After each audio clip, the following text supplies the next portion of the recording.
We were sipping coffee in a garden full of pastel-colored flowers the day before the end. You weren't a coffee drinker, but you sat there and drank coffee with me. That moment was perfect, like every moment before the end always is.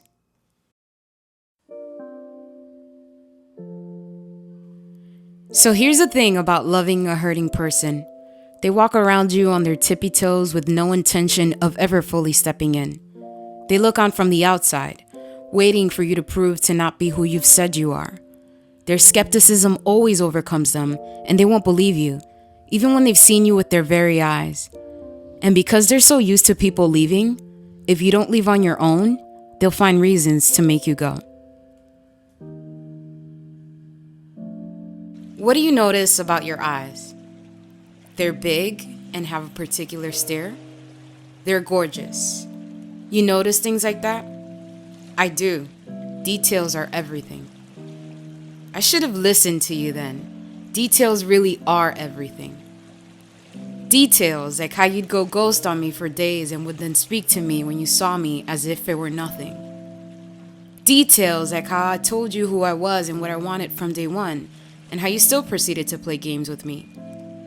Details like how you told me you still had feelings for your ex and I still stayed as if I could change that. Details like how your eyes said the things your lips didn't have the courage to speak. Details like how you left me on red the day of the end. But I did try to leave that one time on the balcony when you asked me when we were going to hang out, and I replied that I was caught up with school, so maybe during spring break. And you knew, because you argued that I didn't care enough, because we made time for the things that we cared about. You then told me that I had you in your feelings, and for a man it took a lot to admit that. I cut him off that day, that guy that I went on that one date with, because I thought that maybe you were finally coming around. I tried. I really did. I wanted to tell you the things your mother should have said to you. Speak. I wanted to help you find what your father should have given you. Identity. I wanted to heal those wounds you covered up and convinced yourself that if you couldn't see them, that you wouldn't feel them. I wanted to rid you of the memories that came to visit and stayed the night. I wanted you to feel like a man. I wanted you to feel man enough to allow yourself to feel. Man, I just wanted you to feel.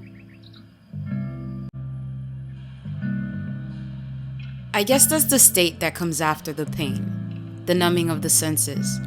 You can only make others feel the flesh along your ribs, trace the magic that you're made of, feel your love within their limbs, but you cannot reciprocate. What a tragedy it must be to be set aflame in the lips by a fiery kiss, but to feel a brisk wind inside the cage of your lungs instead.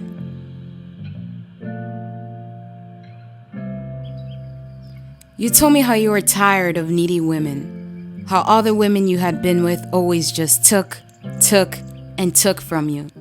I felt your exhaustion when you said that. I ran my fingers along the void you were looking to fill and felt its immensity. So I didn't even bother asking you for the only thing I ever wanted. You.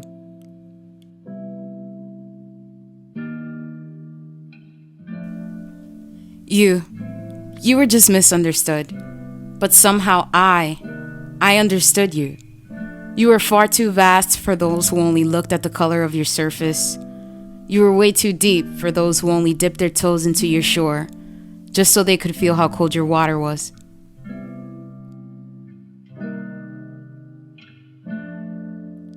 So here's where you got me wrong.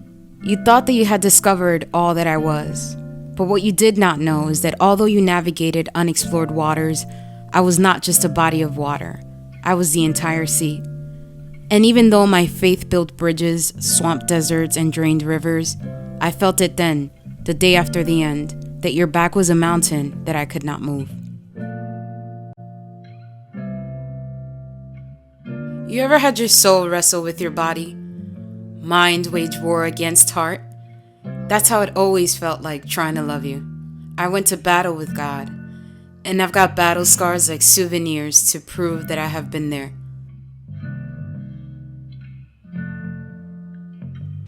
So forgive me for all the times I swore to you that it was me you needed, when it was always you. For all the times I misinterpreted your insecurities for lack of interest. I know now that when you love deep like the ocean, you'll drown a person who has only ever jumped into puddles. I'm sorry that you've only ever known puddles when you deserve an entire sea. I tried to be that for you, and I got lost in it, drowned in it, came back, washed up on the shore of it. I'm sorry that what I tried to avoid doing overcame me. I too misunderstood you.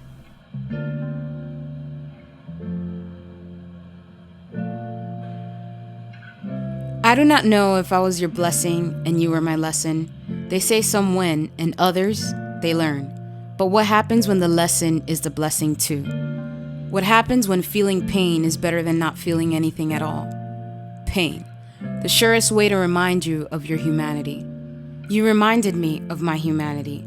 Fragile, emotional, and capable of falling.